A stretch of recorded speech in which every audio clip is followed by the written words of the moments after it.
A common theme on this channel is, what is procurement? What do procurement people do? And I have spent years at this point on this channel explaining those concepts, what procurement people do. But I had this idea. Where do all of these procurement concepts come from?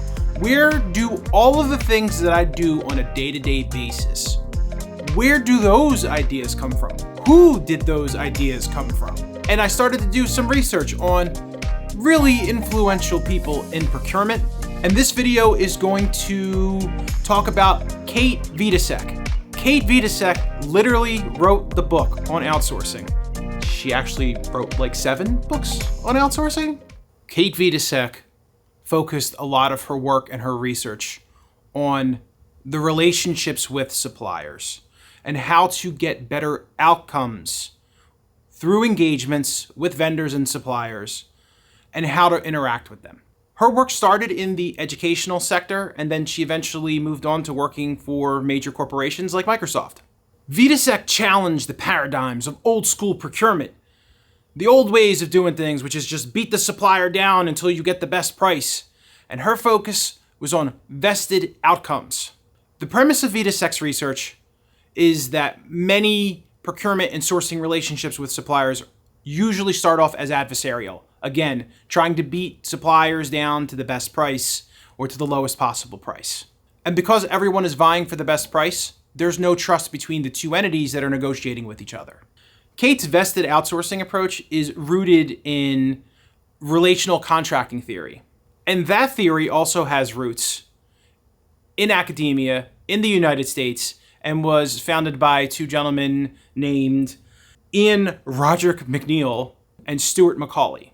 So even as we are doing a series about where all of these great procurement ideas come from, these ideas are rooted in other ideas. And this is very much a situation where all of these concepts are standing on the shoulders of other good ideas. Ultimately, the vested outsourcing theories, they focus on 5 primary areas. Agreements should be outcome focused. Instead of prescribing how the work should be done, the focus is on defining the desired outcomes and allowing suppliers to innovate and find the best solutions. Number 2, focus on the what and not the how.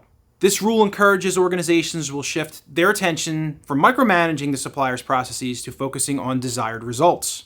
Number 3, clearly defined and measured desirable outcomes. This concept emphasizes the importance of establishing clear performance metrics and aligning them with the overall goals of the organization. You really don't have a good contract unless they are focused on actual outcomes and goals. If the focus of the contract is just to make sure that you got really good prices, or there's this really stringent schedule of delivery, but it's not focused on what the company or the department is actually trying to do, it's just going to be a mess. And you're going to end up fighting over SLAs and counting things that you can count as opposed to focusing on things that you actually care about. Number 4, incentives aligned with outcomes. Vested outsourcing encourages the use of outcome-based incentives that reward suppliers for achieving the desired results rather than simply completing tasks. And number 5, governance should be based on insight rather than oversight. This rule stresses the importance of establishing effective governance structures that foster collaboration, trust, and transparency between the parties involved. Again, the focus is on trust, not having a combative relationship where for the duration of this outsourced agreement, you're just beating them down to make sure that they're maintaining their prices or maintaining their deliverable schedule and having honest and open conversations about how to achieve better business outcomes together. Before you even sit down to start to do the paper on a deal, the business partners, the customers, the suppliers, everybody needs to sit down and work out what does success look like. And if you can't define that, that becomes a problem from a contractual perspective. Everybody can try to jam in SLAs and KPIs and all this other stuff, but if they're not really tracking to what the business objective is, it's just not going to work. And you're just going to end up bleeding money or paying a supplier, or the supplier's going to get frustrated and they're not going to be able to keep and maintain resources, and you're not actually improving upon the business. If you're going to outsource something, the idea is to give it to someone or to an entity or to a company that actually does it better than you do, so you can thrive and focus on other things that you are good at. So Kate Vitasek, she figured this out. She wrote a book about it. She wrote like 6 books about this or 7 books about this, and they're available for you to read. So this like 5-minute video about who Kate is and what the vested outsourcing concept is, go read her books, go check it out. Here are a couple of them. In 2010, she released Vested Outsourcing, 5 rules that will transform outsourcing. In 2016, she wrote Strategic Sourcing in the New Economy, harnessing the potential of sourcing business models for modern procurement. And in 2022, another book.